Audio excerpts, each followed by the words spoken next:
What's good, everybody? It's going to be a bit of a shorter video. I've already done one of these for the Nintendo Switch, and my settings kind of apply to all games. But quick breakdown of my settings. I'm not going to get too much into it. I'm going to go through everything. I'll explain it a little bit for ones that are a little bit more interesting or complicated than other categories, but I'm not going to get hung up on it too long. It's going to be a video for you guys to just look through it. Skip up, skip forward, skip back to what you guys want to see. Find my settings, and if you want to learn more about why I do certain things a certain way, you'll see it right there. You'll see my description. It will be right there for you when I'll verbalize it to you. Okay, we'll verbalize it. Anyways, starting with batting and base running. I got, well, the difficulty, that's just for practice and stuff. Don't pay attention to that. I hit on strike zone high. I like strike zone variance because it's the best competitive angle I think to hit are strike zone variance. I like strike zone high. I like to be zoomed out a little bit and a little bit upward. I like a wider FOV, just how I like playing games. That's how I like to play video games. In play view offense, I got dynamic because I like to see the pimp jobs when I hit, baby. That's what I like. Ball trail off. I don't like that. I don't like the ball trail. I don't know, it looks cartoony. Don't like that. I don't think I need it. Hitting interface, I got zone, input type buttons. That's the only way to hit. Y'all know that. Analog type, where I got flick, but that doesn't, I don't even use that. Guys, and also, if you want to know really, really far in-depth thoughts on the settings, go to my Switch video. I actually break it down, why I do what I do.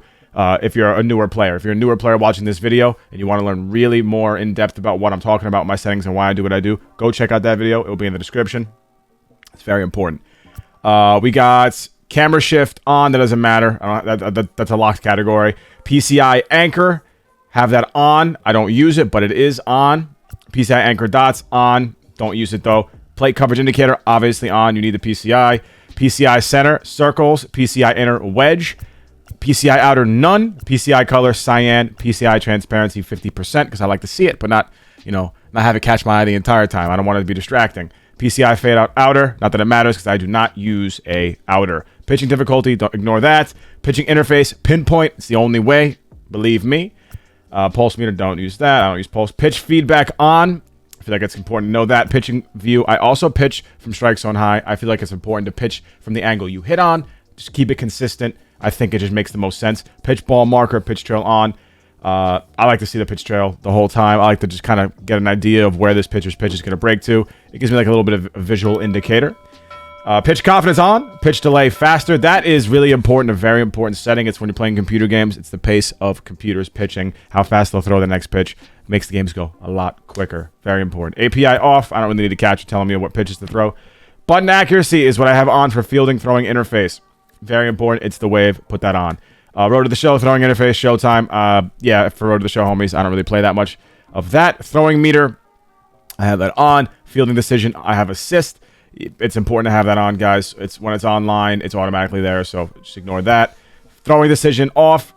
In online play, this is automatically set off anyway, so ignore that. In play view defense, an important one I get a ton of questions about. When the ball is hit, when I'm pitching, what my camera angle is. I like high. I like to see the whole field. Gives me a good idea of where the ball's going in the gap, if it's ball into the outfield, and if I have a good chance of throwing a guy out. So I like in play view defense being high. Throw canceling on, very important. In case you mess up or in case you want to pump fake somebody, have that throw canceling on. One button dive and jump, I have that off. I wanted two separate buttons. Now these two are on. Auto infielder jump reaction and auto infielder dive reaction. Excuse me. They're both on. I want the auto dives. I want the auto jumps. I want my aimbot fielding. Need that. Always helps. Catch position indicator. Personally, I like drifting ball. I like the little baseball icon. I don't like that little blue line, which is trackball. Not a fan of that. I like drifting ball, but that's personal. Whatever you guys like between those two. Defensive shift. I like having it on manual. I don't want an auto shift. I don't want to get, fluke to death. So I like manual. I'll shift it if I want to shift it. Off the ball ribbon, I have it on to show me when the ball's bouncing off the wall, where the carom is going to go. I feel like it's important to have that on. Helps you read the carom. Sometimes it can be a little tricky. There's no reason to not have it on. And general settings, I have it on competitive for offline gameplay. Fielding aids off. All the other stuff is locked because I don't have fielding aids on. Player name display, I have that on. I want to see my players' names. Strike zone on. Hot zones off. Don't want to see hot zones. Don't matter. Don't care. It doesn't matter. It's just kind of distracting. Wind off. For offline play only, but super important. Wind is kind of corny. I would turn it off. Warm-up relievers on. When on, your pitcher will not be fully warm and entering the game, and you'll have the chance to throw 8 more pitches on the mound. When off, you'll enter the game warmed up, and you'll have the chance to throw any pitches. Yeah, I'll have that on. Yeah, I don't know why you would have that off at all, actually, to be honest with you. Dynamic difficulty updates, new level. That's offline game. Vertical camera movement and horizontal camera movement. Have that on standard, guys. You don't want to play on inverted. I don't know who plays on inverted controls. You guys are psychos if you do that. Tutorial tips, you could have that on. I'm gonna turn this off. I don't need tutorials, man. I don't know why that's even on. Why am I on basic for general? It's weird. Oh, there we go. Never mind. Excuse me. I have that off. I don't want that on. Good. I looked at my settings now that I know. Post-game autosave. It's if you want autosave or not. I like autosave, so I'll keep it on. Advanced. Okay. All this I don't even take a look at. So whatever that starts out as for you guys, that's what I keep it as. So I didn't change anything there, as I just discovered that.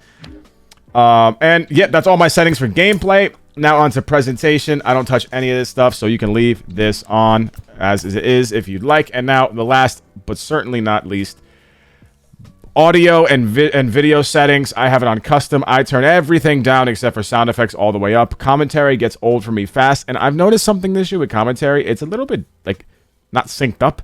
It's either like way later after the play, or just like kind of like the audio cues seem off. So I got that off. Road to the show player yells volume. I mean, I don't play Road to the Show, but I have it done anyways. That PA guy scares the hell out of me sometimes with his deep booming voice, so I just turn that off. Music volume, I have it all the way down because I get sick of the music, plus copyright on Twitch and stuff like that and YouTube, so that's a no bueno for me. And crowd volume all the way down because it's a little distracting, kind of loud, so not really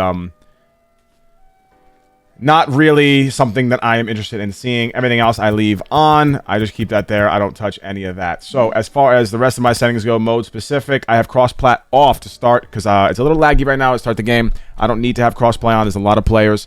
At the end of the year, I'll probably turn it back on when there's not as many players to find, but I have it off to start. Plus, I don't want it on because I don't want to match it with a Switch player, man. It's going to be so laggy. No thanks. Everything else, I don't touch.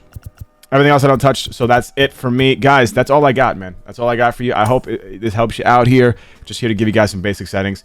If you enjoyed the video, man, like the video, comment down below and subscribe. Put that bell on if you're new or if you have not already. Okay, guys. Catch you next time.